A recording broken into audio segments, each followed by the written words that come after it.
Tata. Shivani. হ্যাঁ মা। তুমি এসো।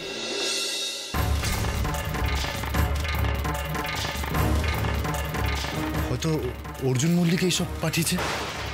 আজ কুশল যদি থাকতো তাহলে তাহলে তোমার মতনই সিঁথিতে সিঁদুর, হাতে শাখা পলা, কপালে লাল টিপ এগুলো পরার অধিকার আমারও থাকতো।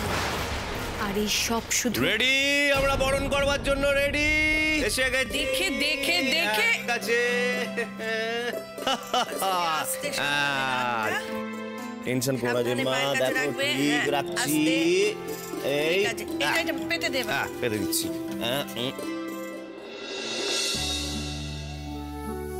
নে এবার তুই এখানে দাঁড়া। শোন, তুমি একটু বলে দাও কি করতে হবে। বরণ করবি, এরকম ঘুরিয়ে একবার মাথায় ঠাকাবি, একবার বুকে ঠাকাবি, একবার পায়ের কাছে ঠাকাবি। ঠিক আছে, কর, শুরু করো।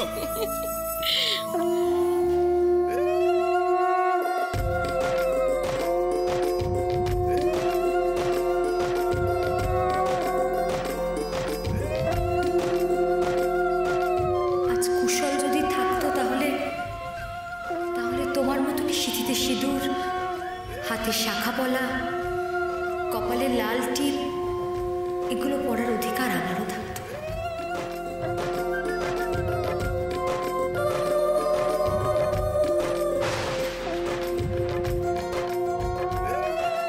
কিন্তু দেখো, আমি কেমন বিবর্ণ বেশে ঘুরে বেড়াচ্ছি।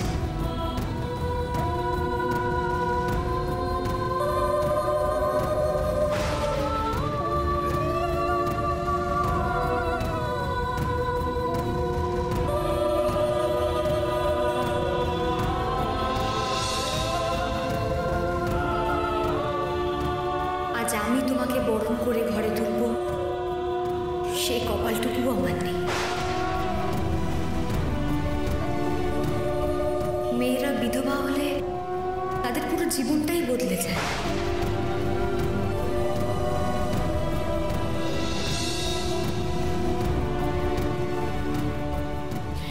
হ্যাঁ, এবার শিবানী তুমি এই দুধের থালাটার মধ্যে পা দিয়ে তুমি এই কাপড়টার উপর দিয়ে হেঁটে ঘরে চলে যাও। মেয়েরা বিধবা হলে তাদের পুরো জীবনটাই বদলে যায়, কারণ আজ আমি বিধবা।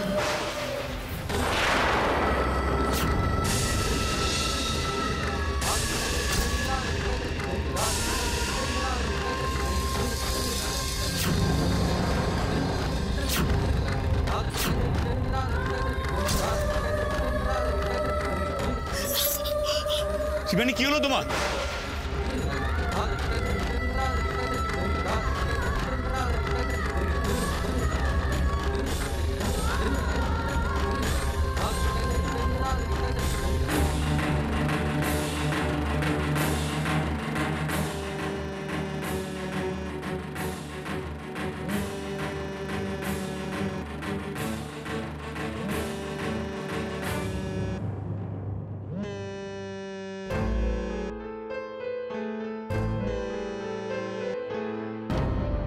হ্যাঁ বলো। অবন্যা, অবন্যা, কালকে আপনি একবার আমার সঙ্গে সেন্ট্রাল জেলে যেতে পারবেন? একটু খোঁজ নিতে হবে অর্জুন মল্লিক ওখানে আছে না ছাড়া পেয়ে গেছে। শোনো, বলছি আমি না তোমায় একটু বাদে ফোন করছি। আমি নিজে ফোন করে সমস্ত ডিটেলসটা জেনে নেব, ঠিক আছে? আবার কি হলো রে বাবা?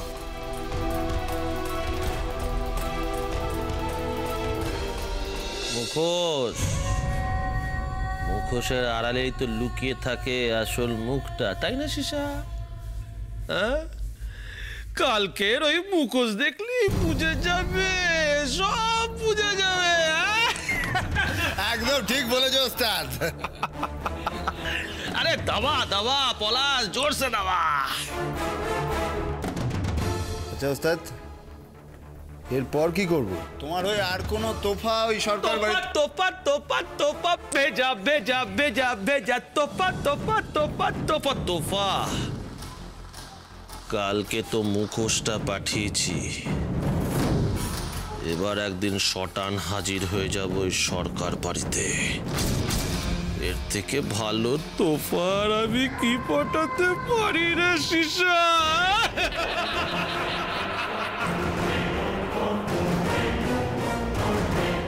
স্যার একটা খবর আছে, আপনার সঙ্গে দেখা করার জন্য কালা নাকি অ্যাপিল করেছে, তারা আজ আপনার সঙ্গে দেখা করতে আসছে।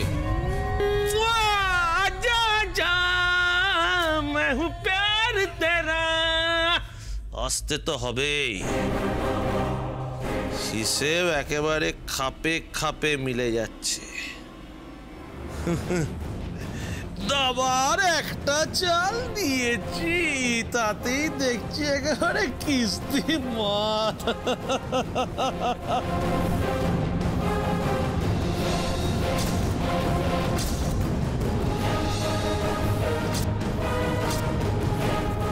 একবার শুধু আসতে দে।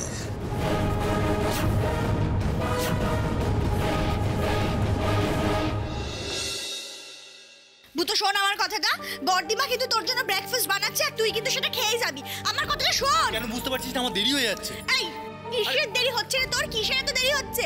অফিসে যাচ্ছিস না, শুধু বোঝাই যাচ্ছে। দেরি হলে কি এমন তোর মহাভারত অশুদ্ধ হয়ে যাবে? আছে, আমার খুব একটা দরকারি কাজ আছে। শারণ শারণ শারণ, জেলারের সাথে আমার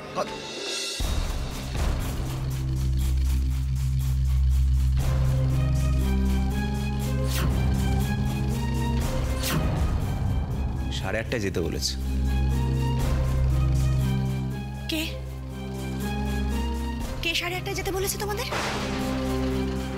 ওই মানে কি কি তখন থেকে তুই কি বলছিস? শোন শোন, আমি বললাম তো আমার একটা জরুরি কাজ আছে, তুই কেন এক কথা বারবার জিজ্ঞেস করছিস? আমি তোকে জিজ্ঞেস করছি না বুতো, আমি অমনকে জিজ্ঞেস করছি।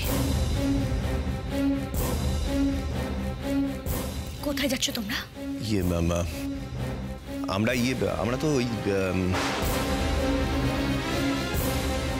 জেলে যাচ্ছ তো? কার সঙ্গে দেখা করতে যাচ্ছ অমন? আচ্ছা তুমি কেন বুঝতে পারছো না? অর্জুন মল্লিকের সাথে দেখা করে ডিভোর্সের ব্যাপারটা ফাইনাল করতে হবে। না,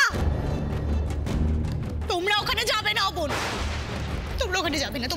তোমাদের অনেক ক্ষতি হয়ে যেতে পারে। অমন আমার মাথায় হাত থেকে দিব্যি খাও। তুমি বলো তুমি ওখানে যাবে না, তুমি বলো ওখানে যাবে না। তুমি তুই কেন বলো না। এনে ভূতো, ওমা কি কি হয়েছে? বর্দিমা দেখো না, অমন আর ভূতো মিলে ওই শয়তানটার কাছে যাচ্ছে, জেলে যাচ্ছে বর্দিমা ওরা। বর্দিমা দেখো না, আমি অমনকে মাথায় হাত দিয়ে দিব্যি দিচ্ছি যে ও যেন না যায়। তুমি ওদের বারণ করো বর্দিমা, ওরা যেন না যায় ওখানে, তুমি বারণ করো। ইনু, ওরা দুজন তো একসাথে যাচ্ছে, তুই এত চিন্তা কেন করছিস?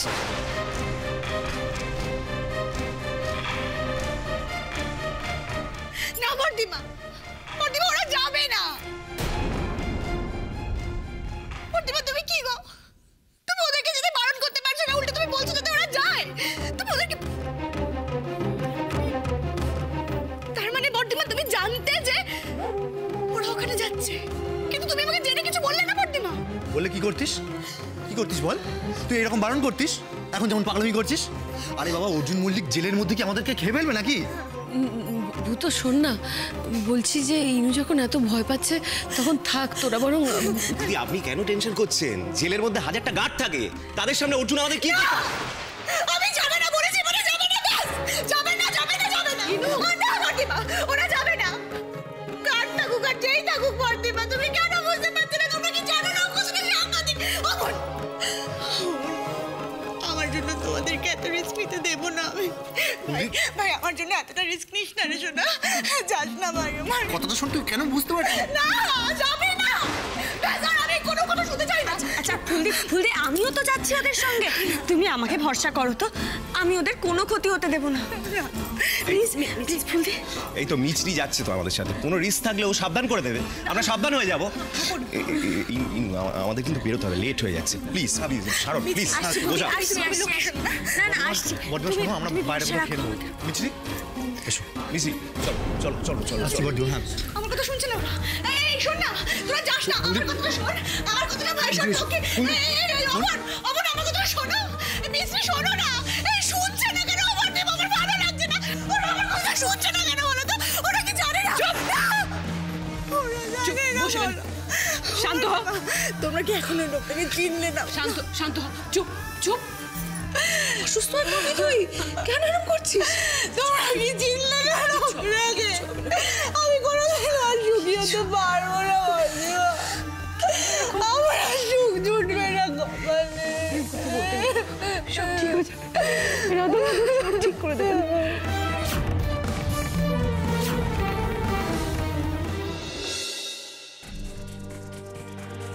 ও মিস্টার চৌধুরী এসে গেছেন? এই 10 মিনিট হলো। বসুন। বসু মিত্রি। কয়েদির সঙ্গে কথা বলতে চান তো? হ্যাঁ। 1 মিনিট। হ্যাঁ, বিশ্বাসকে একটু পাঠিয়ে দিন। Yes sir. হ্যাঁ বিশ্বাস, এনারা অর্জুন মল্লিকের সঙ্গে কথা বলবেন, তুমি ওদের নিয়ে যাও। ওকে স্যার, আপনারা আসুন। Thank you. জানান। এসো এসে। আসুন, আপনারা এখানে দাঁড়ান, আমি ডেকে দিচ্ছি। আমি বলেছিলাম না অর্জুন মল্লিক এখন জেলে আছে। ফুলদির সঙ্গে যেগুলো হচ্ছে তাতে অর্জুন মল্লিকের কোনো হাত নেই।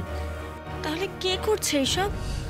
কুরিয়ারে মুখোশ পাঠানো, খাবার কাগজে ওরকম চিঠি লেখা, এগুলো কে করবে বলো? তোমরা বোধহয় জানো না যে জেলে বসে অনেক বড় বড় ক্রিমিনাল নিজেদের সাম্রাজ্য চালায়। যাকে এই জায়গাটা সেসব কথা বলবার জন্য নয়।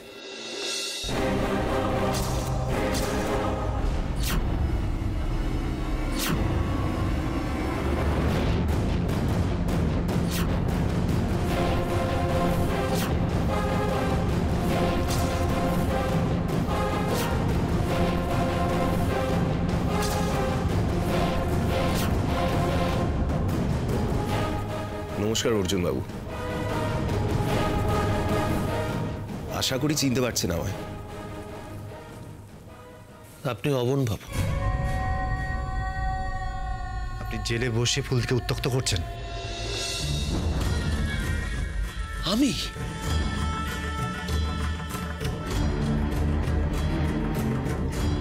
কেন? কিছু বুঝতে পারছেন না? আকাশ থেকে পড়ছেন না? ফুটো, কি করছোটা কি? হুতো, কন্ট্রোল ইয়োর সেলফ।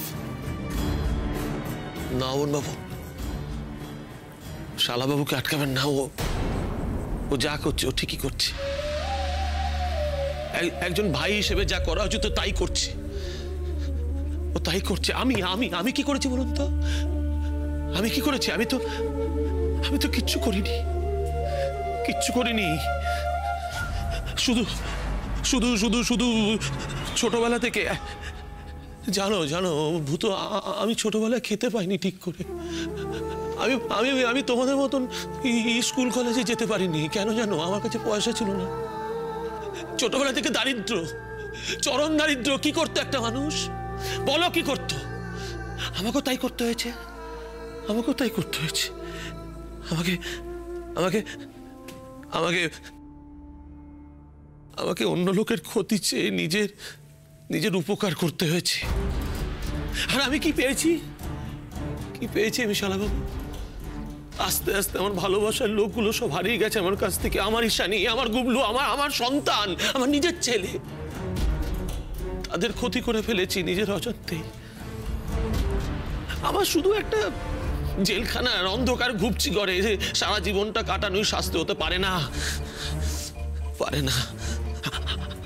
আমার আরো বড় শাস্তি হওয়া উচিত। আমাকে মারো, আমাকে মারো, আমাকে তোমরা শাস্তি দাও ঈশ্বর। আমি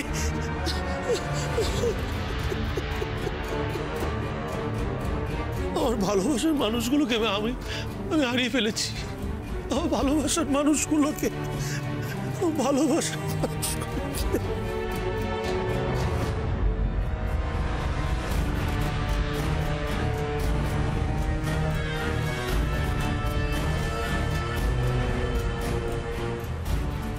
শাস্তি তো আপনাকে পেতেই হবে। নিজেকে বেশি চালাক প্রমাণ করার চেষ্টা করবেন না। আপনি ভেবেছেন জেলে বসে আপনার অপারেশন চালিয়ে যাবেন, সেটা আর বেশি দিন করতে পারবেন না। কিন্তু আপনি যা খুশি শাস্তি তোমাদের ইচ্ছে দাও, দরকার হলে আমার সাজার মেয়াদ বাড়িয়ে দাও, আমার যাতে ফাঁসি হয়ে যায় সেই ব্যবস্থা করো। কিন্তু দয়া করে আমার দিকে মিথ্যে ওই জায়গায় আঙুল তুলো না। শালা ও জানো এখানে জেলখানায় রোজ সকালবেলা উঠে আমি এখন গীতা পাঠ করি, গীতা। তারপর সারাদিন শুধু আমার স্ত্রী আর সন্তানের মঙ্গল কামনা করি আমি। আপনি গীতা পাঠ করুন আর চণ্ডী পাঠ করুন, আপনি যে পাপ করেছেন তার শাস্তি আপনাকে পেতেই হবে। আমি জানি শালা বাবু, যে পাপ আমি করেছি সে পাপ কোনোদিন আমার পিছু ছাড়বে না, কিন্তু সেই জন্য তো ঠাকুরের কাছে বলি, শুধু বলি, হে ঠাকুর, আমার পাপের শাস্তি তুমি আমাকে এই জীবনেই দিয়ে দাও ঠাকুর। আমার পাপের শাস্তি তুমি আমাকে এই জীবনেই দিয়ে দাও। আমার পাপের বোঝা যেন আমার ঈশানী, আমার গুবলুকে বইতে না হয়। যে অর্জুন মল্লিক দামি মদ ছাড়া রাতে ঘুম আসতো না আমার, সেই অর্জুন মল্লিক আমি এখন নিরামিষ আহার করি। শুধু তাই নয়, বেঁচে থাকার জন্য যতটুকু প্রয়োজন ততটুকুই খাই আমি। কারণ আমরা বরং কাজের কথায় আছি। হ্যাঁ বলুন না অমন বাবু। ঈশানী আপনাকে ডিভোর্স করতে চায়। ঈশানী আমাকে ডিভোর্স করতে চায়? হ্যাঁ, ডিভোর্স। সে সিদ্ধান্ত নিয়েছে যে গুবলুর ভবিষ্যৎটা যাতে সুন্দর সুস্থভাবে গড়ে ওঠে। ভালো জানেন অমনবাবু, অমনবাবু, আমিও চাই না যে আমার সন্তান বড় হয়ে সমাজে একটা ক্রিমিনালের সন্তান পরিচয় নিয়ে বাঁচুক। তাহলে আপনার এতে কোনো অসম্মতি নেই? জীবনটাই যেখানে আমার ছাড়খাড় হয়ে গেল, আমি কি করে অসম্মতি জানাই বলুন তো? ও যা বলবে আমি তা মেনে নিতে প্রস্তুত। অমনবাবু, ঈশানী কি আবার বিয়ে করে সংসার পাততে চায়? একবার ডিভোর্স হয়ে যাওয়ার পর সেটা সম্পূর্ণ তার সিদ্ধান্ত, সেটা তো আপনার জেনে কোনো লাভ নেই। আমার যেটা জানার বিষয় সেটা হলো আপনি ডিভোর্সে রাজি আছেন কি রাজি নেই। অবশ্য আপনি রাজি না হলেও কিছু যায় আসে। 1 বছরেরও বেশি সময় ধরে আপনারা আলাদা রয়েছেন। ঈশানী যদি কোর্টে অ্যাপিল করেন তাহলে সেটা এমনি মঞ্জুর হয়ে যাবে। আমি কোনো আপত্তি করব না, কারণ স্বামী হিসেবে আমি আমার আপত্তি করার অধিকার হারিয়েছি। একটা জিনিস দেখে খুব ভালো লাগলো, ওই সংশোধনাগারে থেকে আপনি নিজেকে পাল্টাবার চেষ্টা করেছেন।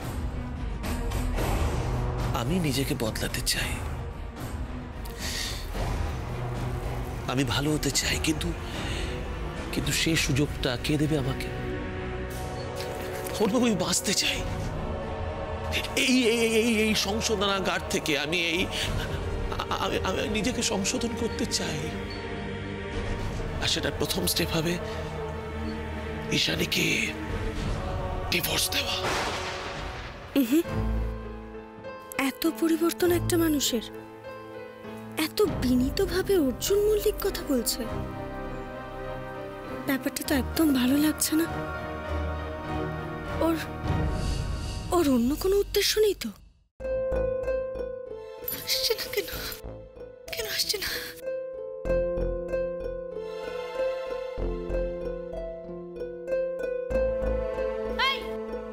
ওকে কোথায় নিয়ে যাচ্ছিস তুই?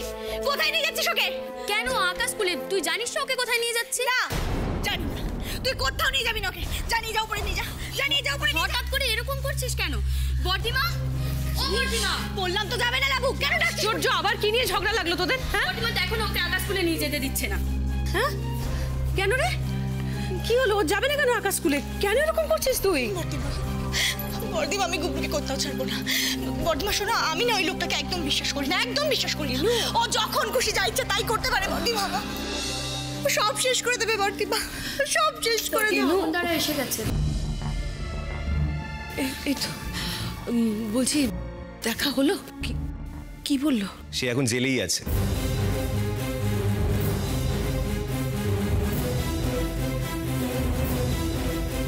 অর্জুন জেলে আছে?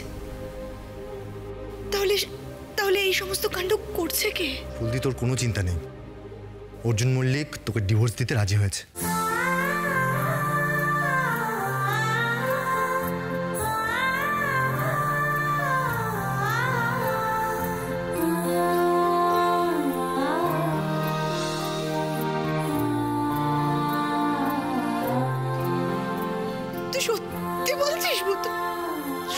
করছিস? তা নয় তো কি, শারুন কি মিথ্যে কথা বলছে নাকি? আজকে একটা এরকম ভালো দিন, অন্তত চা খেয়ে সেলিব্রেট করা যাক। কি শারুন, তুমি এরকম দাঁড়িয়ে থাকবে নাকি?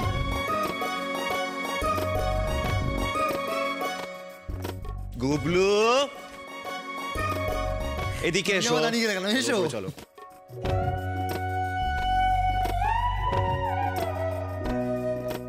এতদিনে টেনশনটা তাহলে কমলো বল? হ্যাঁ, আর একদম কান্নাকাটি না, একদম কাঁদবি না।